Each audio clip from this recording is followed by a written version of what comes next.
Glendale. As March 30th, NCAA President Mark Emmert speaks with the media during a press conference for the 2017 NCAA Men's Basketball Final Four at University of Phoenix Stadium on March 30th, 2017 in Glendale, Arizona. Photo by Tim Bradbury, Getty Images.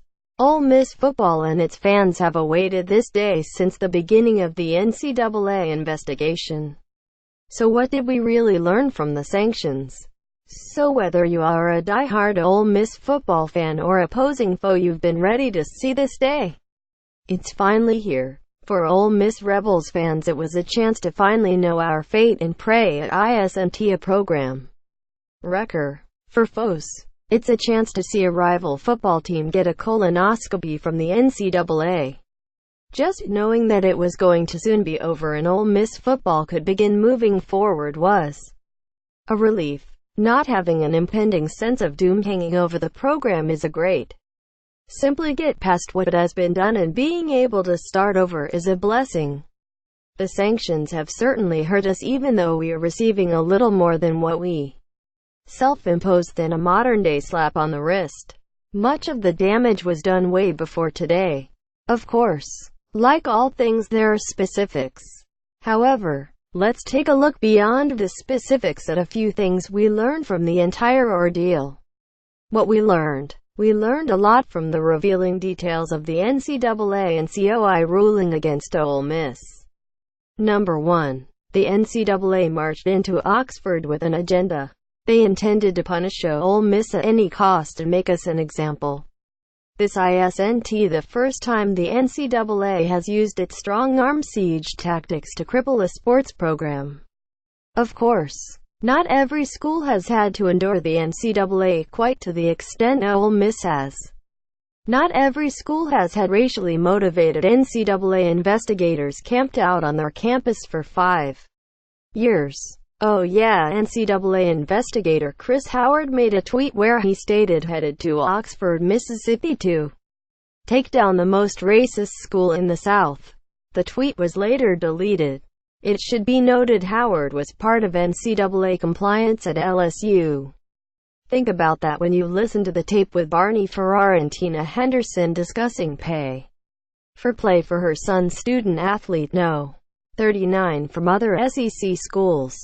There is no doubt the Southern culture on and around the Ole Miss campus played a huge part in the investigation. I dare the NCAA to say it isn't so.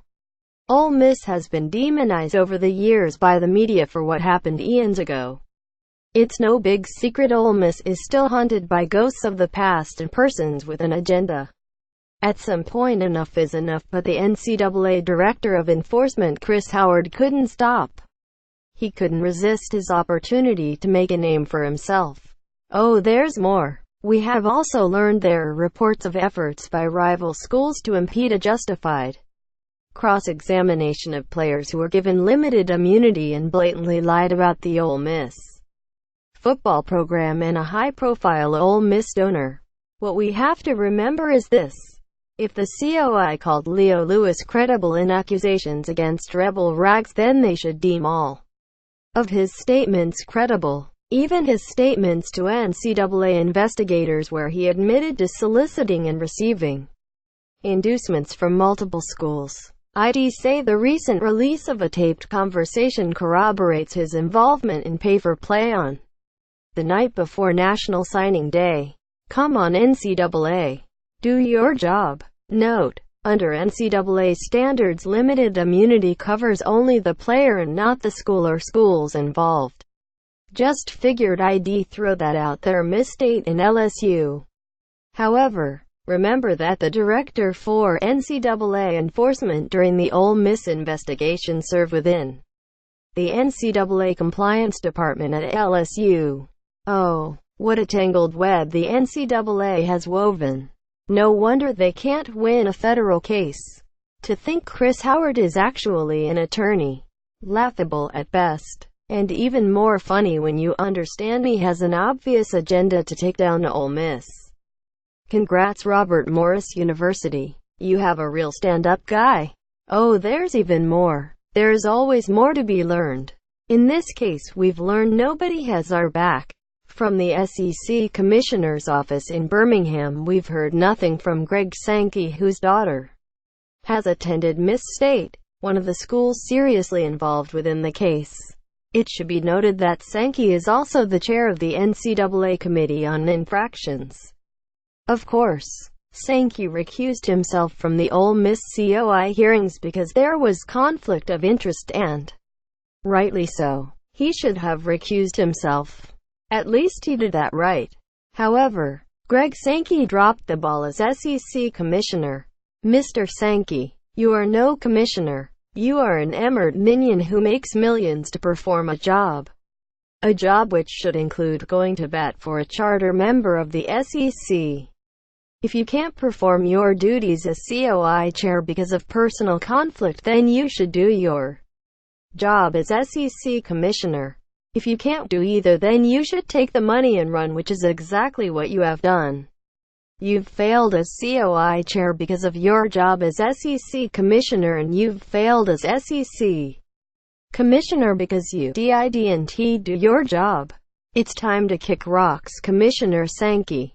In closing, so today the Ole Miss AD Ross Bjork and Chancellor Jeff Vitter had a nice little press conference discussing the sanctions which were doled out earlier today. They have promised to vigorously fight the postseason bowl ban for the 2018 season. We'll see soon enough just how far they are willing to go to save our University of Mississippi, our program, our players, and us, the fans. Want your voice heard? Join the Ole Hotty-Toddy team. Write for us. I'm like a lot of other Ole Miss fans right now. Of course, I'm confounded by the way this entire investigation has been handled. However, we are Ole Miss and we have to believe this too shall pass. Bad things come and go, but strong family stays true. Ole Miss Rebels may get knocked down, but we always get back up. And we own the egg. Hotty damn toddy.